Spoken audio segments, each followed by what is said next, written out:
Hi guys, finally nandito na ako sa Canada. September 11 ngayon, pero dumating ako noong September 8. May konting, actually malakas pa yung jet lag ko kaya wala pa akong matinong tulog. Anyway, kwento ko yung experience ko sa pag-alis ko sa NAIA papunta dito. Please watch. Yan. Hello guys. Diyan ako. Nasa bahay pa ako. Nag-aayos ng gamit. Yan yung mga maleta ko. 3 maleta. 2 check-in saka isang hand carry. Yan naman laman ng aking maleta. Ayan. Medyo puro gamit-gamit. Yan. Ano ba yan? May dala akong gamot na 2 banig na ano lang yun eh.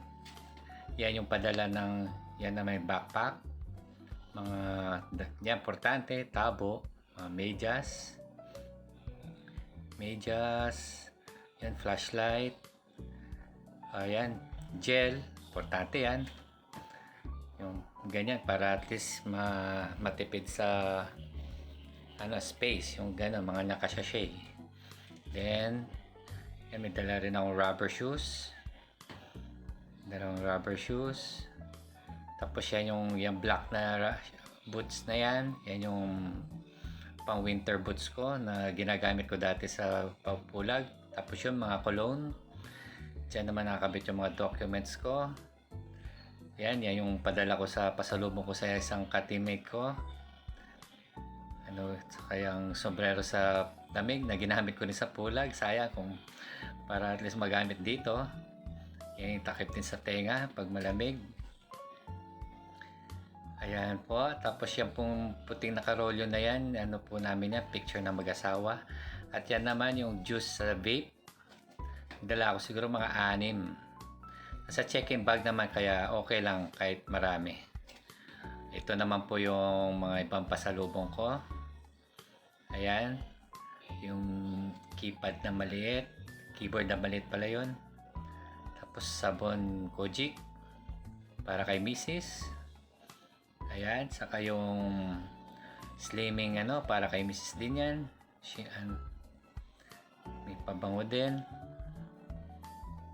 Mga hinabili niya sa akin na para dalhin ko. Yan, cool. Pabango din yan. Na nabili ko sa mall. Yan, mga belt na plastic, mga tactical. Yung mga wala ng bakal. Para magaan. Yan, flashlight with battery. Ay, yung battery pala nasa hand carry yan. Tapos 2 tsinelas. Ayan, importante yan. 2 tsinelas. Tapos yan din yung collagen saka vitamin C na pinabili pa namin sa Japan. Ano pa ba? Yan, crab and corn. Yan ang paborito ko kaya dinamihan ko na. Nasa 22 pieces yata yan. Tapos ganyan din, mamasita, tagsa 10. Yung cardareta mix, nandyan din. Saka yung bayabas, nandyan din. Yan, marami din ako dinalang Kojic. Yan, siningit-singit ko na yan sa mga side-side. Yan naman yung sandals ni Mrs. na paano niya, yung mga naka-plastic na naka-vacuum seal, mga bag yun. I mean, gamit pala na gamit at mga damit. Yun. Yan. Ito yan, turmeric. Pwede naman dalhin mga yan. Basta huwag lang kayo magdadala ng mga meat, mga eggs, mga vegetables na fresh. Yan, yung kasi importante yan. Alam nyo na, para sigurado nyo kung gaano ka-importante yan dito sa Canada. Ayan po yung mga gamit ko. Then, lipat tayo sa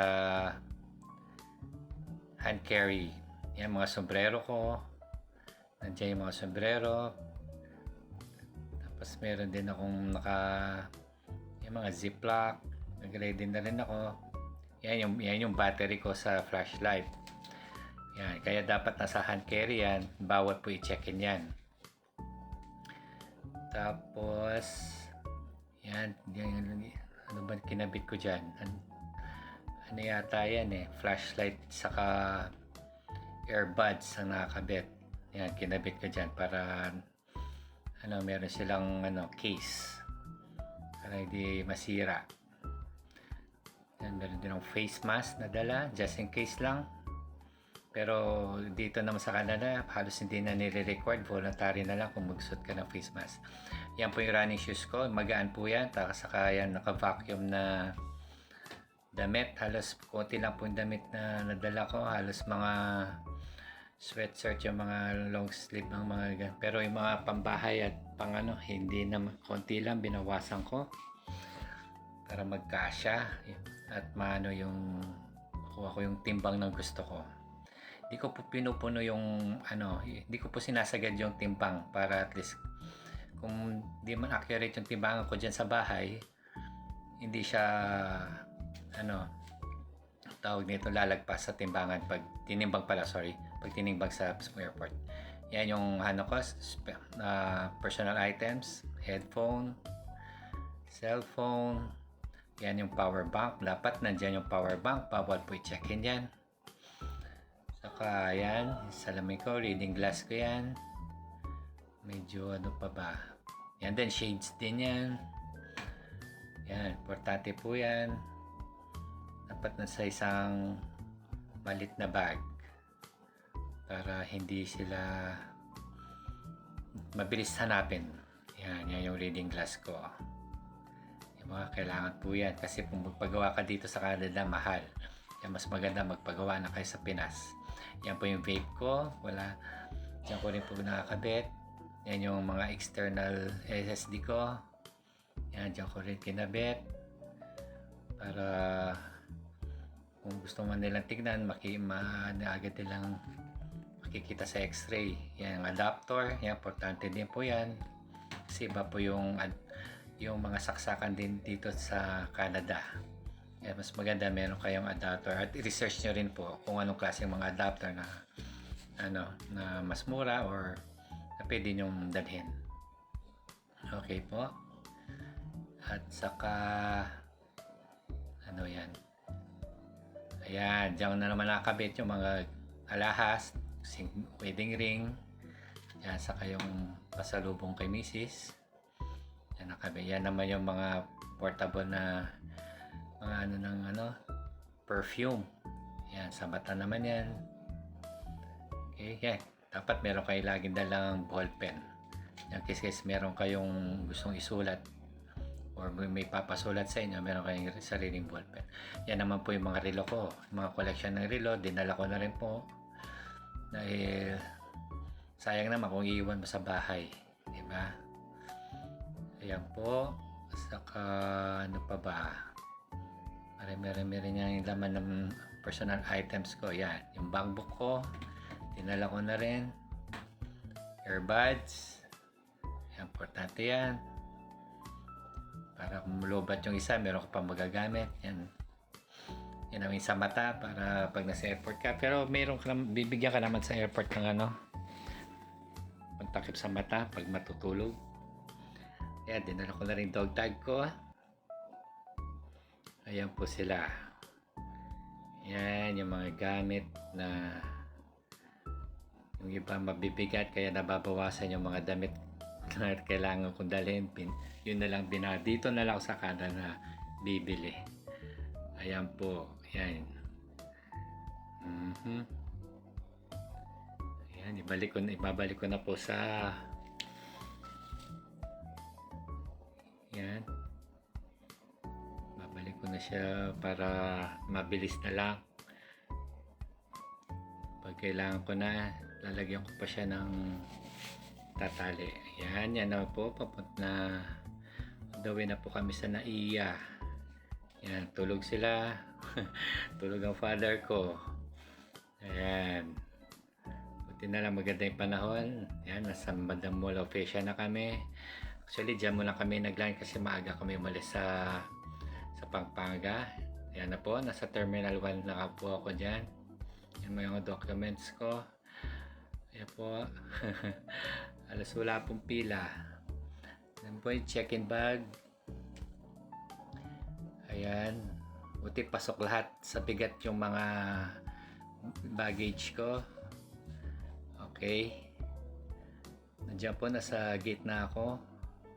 Dahil maaga ako dumating, wala pang halos na pasahero. Iilan pa lang kami dyan. Ayan po. Yan, sakto nainip ako dahil mahaba pa yung oras. Lakad-lakad, pasyal-pasyal muna. Tingin-tingin muna. Yan, hanggang tingin lang naman. Hindi naman ako bibili. Ayan po, pagdala po kayo ng ano nyo, mga thermal flask nyo. Kasi meron naman, mag-refill na lang kayo ng tubig sa loob. Yan. Yan. Ayan, boarding na po kami dyan. Okay, thank you. This way, ma'am. Yes, dito. Ayan na yung papasok na po. Okay. Hanapin ko muna yung seat. Thank you. Nasa dulo. Pwesto ko po nasa bandang gitna, kaya binidyo ko na lang yung bintana, kung gaano kalayo sa bintana. Ayan po, yung nasa Dubai, ano na kami? Sorry. Nasa Canada. Ay, nalito na ako ayan na po. Yan po yung famous na laging binibidyo ng mga kabayan natin na nagbablog. Yun. At least ako rin nakapag-video doon. Diyan na po ako sa papunta ng ArriveCan sa mga chaos para i-declare yung dapat i-declare. Pero wala naman ako dapat i-declare dahil hindi naman ako nagdala ng mga bawal na ano. Ayan po, nakarating na po. Sinundo po ako. Nandiyan na rin, kasama ko na rin si Mrs. po dyan. Pauwi na po kami. Ang ganda. Ganda ng mga tanawin talaga. Ayan po yung mga pinagdadala ko sa luggage ko. Nilabas ko isa-isa para makita lang po nyo ng mas malinaw. Yan. Medyo ang dami po na. Yan, mga cologne. Yan po. Saka yan yung collagen, saka vitamin C.